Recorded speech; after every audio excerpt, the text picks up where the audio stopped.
ฟ้าอย่างแจ้งอยู่ที่มือนี้7 โมงแล้วเริ่มบ่มืดแล้วเดี๋ยวนี้ไปเฮือนดีให้เจ้ามาอีกเฮือนดีหนึ่งมีซ่องเฮือนดีไหมมือนี้ไหมมีซ่องเฮือนดีไปเฮือนดีไปอีกเฮือนหนึ่งป่ะนี่กำลังพากันไปเฮือนหนึ่งครับ ไปหันดีก่อนหันดีต่อออกหันดีไปต่อหันดีต่อมีซ้ำเฮือนดีติดกันเลยไหมทิศนี้ทิศหนึ่งทรงสการแล้วที่ทรงสการศพหนึ่งแล้วมือที่ซ่องมามีอีกแล้วมือที่ซ้ำมีอีกมือนี้มือที่ซ้ำร่างทรงสการศพหนึ่งวันนี้มีอีกละอีกซ่องศพมือนี้อาทิตย์นี้อีกซ่องศพเลยสิไปเพาะไปโมกเขาเจ้ากินทานของเขาเจ้านะกินทานน้ำเขาเจ้าคนห้วยสายคนได้นี่เงินสิไปอันนะคนบ้านน้ำท่วมห้วยสายคนได้นี่นะเงินที่จะไปเดี๋ยวนี้นี่นะหมู่เดียวกันนี่เพลงดาวดารานี่ไอ้จั่วน้อยอยู่วัดจอมเข้าบณีรัดได้เพลงดาวดาราเนี่ยนี่คนห้วยสายคนเลยนี่เงินสิไปนี่นะคนบ้านน้ำท่วมโอเคบ้านน้ำท่วมหมดแหละไปหูบ้านน้ำท่วมเราห้วยสายเลย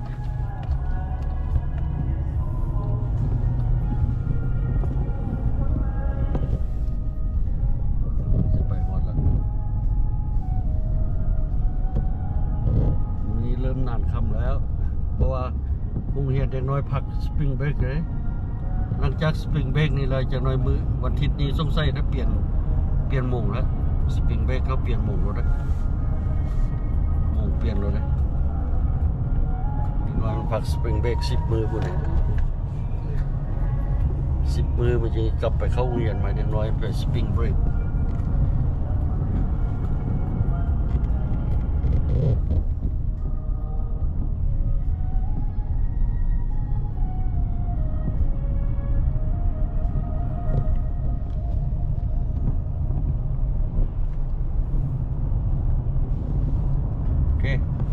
ไปเลยพี่ก่อนนะกำลังโอบไปวัดไปซาบุญไปผู้เดียวไหมไปรอบอันน่ะเวียกงานได้เพิ่นกับอาหารลงเพลนน้อยนึงแล้วก็สิออกไปเวียกน้อยนึงเพราะว่ามีเวียกบอลละน้อยไปซะนะนี่เลยไปนั่นโอ้เบรกนี่จับเลยเย็บเบรกรถนิ่มจังเลยอันนี้ก็พอแล้วกำลังไปวัดวันนี้พุ่งบ่ได้ไปเบบี้ซิทเฝ้าร้านมาอยู่นำ2 คน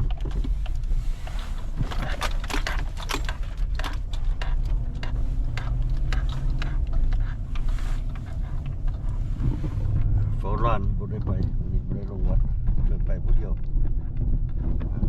มีวัดกันวัด Friday วันนี้ Friday โอเคมีเวียกไปนั่นพวกเขาที่ไปสักยามาแล้วก็ยังเจ็บอยู่น้ำยามันยังเวิร์กอยู่เฮ้ยเฮ็ดหนักบ่ได้นะมันจะรู้สึกเจ็บอยู่มันให้ยางไล่ว่าหลังจากสักแล้วมันจะให้พักผ่อนนั่งนอนอยู่เพื่อนนั่นแหละครับมันบ่ให้เขายางใช้งานไล่ขึ้นก็ดอกขึ้นได้3-4 มือพุ่นแหละอันนี้น้ำยามันยังเวิร์กจริงอยู่เมื่อกี้เจ็บอีกเลยรู้สึกว่าป๊าบอีกเลยอันน่ะโกยโยขึ้นรถนี่นะยังว่าสิได้หยุดการยางการเดินนิดหนึ่งเลยว่าใช้งานมันหนักสักยาวกับบุยูเลยการใช้งานมันหนักของเขานี่ก็ได้นั่นแหละว่าเรื่องเจ็บเลือดสิได้แววมากไปเอายาอีกเลยโอ้ยตายเราเรื่องเจ็บเลยมีแต่ยาพอองค์นี้จะโดนทางนี้วิทย์จิรีไปมือนี้ไหมโรงเรียนเด็กน้อยปิดเด้เขาพัก10 มื้ออันน่ะสปริงเบรกนะมันเข้าซัมเมอร์แล้วเด้ เข้าหน้าฮ้อนแล้วคันโรงเรียนเด็กน้อยพักสปริงเบรกสงสัยมื้อวันอาทิตย์นี้เขาเปลี่ยนโมงแล้วโมงนี้เปลี่ยนแล้ววันอาทิตย์นี้เบิ่งส่งวันอาทิตย์ 12 โมงแรงมันเปลี่ยนโมงเบิ่งส่งมันสปริงเบรกแล้วมันทุกปีสปริงเบรกมันเปลี่ยนนะโมงเปลี่ยนนะเปลี่ยนคือเปลี่ยนไปหน้าชั่วโมงนึงตอนยามหนาวเปลี่ยนกำลังชั่วโมงนึงแล้วก็ยามหนาวมันจึงมีเวลากลางคืนโดนบัดนี้กลางเว้นสิรถได้บัดนี้มันจึงเปลี่ยนไปหน้ากลางเว้นสิรถได้ขับมืดจืดตา 7-8 โมงแรงเดี๋ยวนี้ 8 โมงยังบ่ขับเลยเดี๋ยวนี้นี่นะเปลี่ยนไปหน้าชั่วโมงนึงถ้าเอารถต่ำเศร้าดีอีกแล้วเบิ่งไหมพี่เลิกเศร้านี่นะว่ารถต่ำเลยมันใส่ยังไงบ่ต่ำมันก็มาใส่เพราะมันสำคัญในบทนั้นมันทางมันรถมันสิล่วงใส่กันเวลามันโค้งนะมันสำคัญมันมืนมันเลยต่ำไหมโอเคเอาไปสิมอดวัดละรับอบอาหารเพจให้เพิ่นโอเคเลิกวันละมาพี่นิดนึงนี่มาเบสบายนี่มาเบิ้งอันน่ะเครื่องใส่นึงมาเบิ้งเครื่องใส่กับกองไทยฮอกไทยฮุบนี่แหละมาเบิ้งว่ามันมียังไงนี่มาเบสบายมาหม้อตัวนี้ทาร์เก็ตเบสบายคุณ ATN Talk NT มียังอยู่คุณหมดอยู่ในนี้หม้อใหญ่เลยแหละโลได้หมดมือก็ยังบ่หมดโอเคนี่จะเข้าไปเบสบายไปเบิ้งเครื่องมือไปเบิ้งเครื่องใช้อันน่ะอิเล็กทรอนิกส์นิดนึงเครื่องใช้เครื่องกับกองถ่ายฮอกไทยรูปนี่แหละโอเคไปเข้าไป go home แล้วเรามาซื้อเครื่องเรียบร้อยมาว่ามากมาซื้อยุกซื้อยามาได้ยาซื้อเครื่องเรียบร้อยเมื่ออีกไป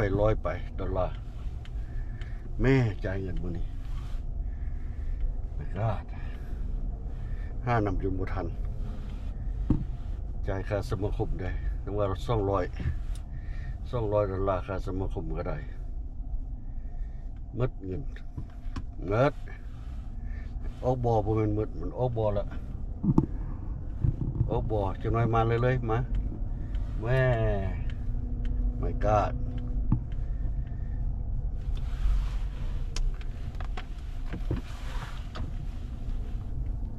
งั้น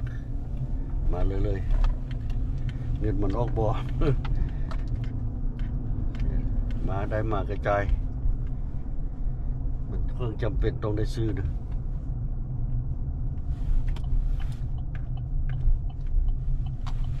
โอเคไปกลับบ้านเงียบมือนี้หุ่นถนนทางเงียบนิดนึงเพราะว่าโรงเรียนเด็กน้อยมันพักโรงเรียนเด็กน้อยพักถนนทางเลยเงียบสะอาดดีเห็นป่ะเขาเห็นเขาบอกกวดเลยยังพลัดกวดดีสะอาดเลยดินี่ยังแคมทางเห็นบอกจังเลยมันบอกกวดเอาดูดเอาเบิร์ดเลยที่ฝุ่นดูดออกหมดเลยคนถนนทางนี่นะดูดเอาหมดเลยที่ฝุ่นเอารถวัดขึ้นมันมาบักคันบักใหญ่หนึ่งเลยมันดูดออกบังขึ้นไปเลยมันก็ไปเทไว้โม่งหนึ่ง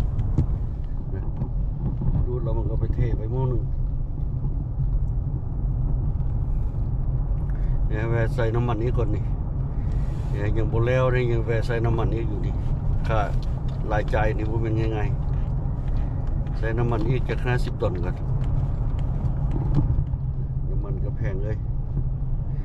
แค่ได้จะมันลดราคาระหว่างนี้วางหนึ่งแห้งแพงต้องไปใส่น้ำมันสิหมดเลยอย่างค้อนป่ายทั้งเลยคิดสุดท้ายลงละคิดสุดท้ายเคลื่อนลงละนี่ใส่น้ำมัน$100น้ำมันกุ้มพออาทิตย์ไหมจักแลนไปใส่ได้รถก็ได้แลนแต่ในเมืองนี่ซื้อนะก็แลนไฮเวย์บ่เปลืองนะก็แลนไฮเวย์ช่วงไปอันตึกเบ็ดทันใส่น้ำมัน$100เต็มทั้งนี่กลับมายังเลือกอันยังเลือกคิดหนึ่งนะเลือกคิดหนึ่งเลือกคิดใหญ่หนึ่งนะกลับมาไปกลับไปฮอดพุ่น5-6 ชั่วโมงพุ่นกลับมายังเลือกคิดหนึ่ง ใส่เทื่อเดียวแต่พี่ไปนะเต็มทั้งบ่ได้ใส่อีกบัดกับยังเลือกคิดหนึ่งแลนไฮเวย์บ่ได้ใส่บ่ได้พัมไล่บ่ได้พัมบ่ได้จอดไปสต็อปไล่มันแล่นน้ำมันแล่นสะดวกมันไปเสมอแล่นในเมืองนี่แหละเปลืองน้ำมันจอดไปสต็อปเลยมันเลยเปลืองน้ำมันไหมนี่ปั๊มน้ำมันใส่ปั๊มนี้บ่เข้าไปใส่ปั๊มอื่นใส่ปั๊มนี้แหละใส่น้ำมันเลยใส่น้ำมันก่อนเอาปั๊มทางหน้าพุ่นรถเพราะทางออกอยู่แล้วปั๊ม11ปั๊ม11ปั๊มทางออกน้ำมันลิตรหนึ่ง4 ดอลนะลิตรหนึ่ง4 ดอลน้ำมันตัวที่ใส่เองเลยอันลิตร plus ลิตรหนึ่ง4 ดอล3.99ซ้ำกับ4 ดอลนั่นแหละต้องไล่พอดีได้10 กิโลใส่40 ดอล10 กิโลโอเคถือว่ามันทึกลงอยู่เลย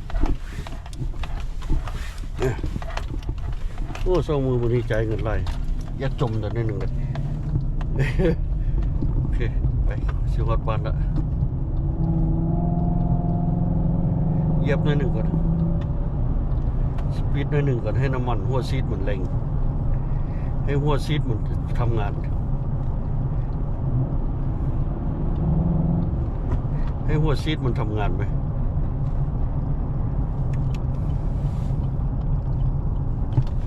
กดสปีดหน่อยหนึ่งเวลาใส่น้ำมันแล้วหัวซีดมันก็ทำงานก็ยังทำงานอีกโอเคกำลังแปลงกล้องโกโปรแปลงคอมพิวเตอร์อยู่ซีวอดีกำลังแปลงอยู่ฟิกโอเค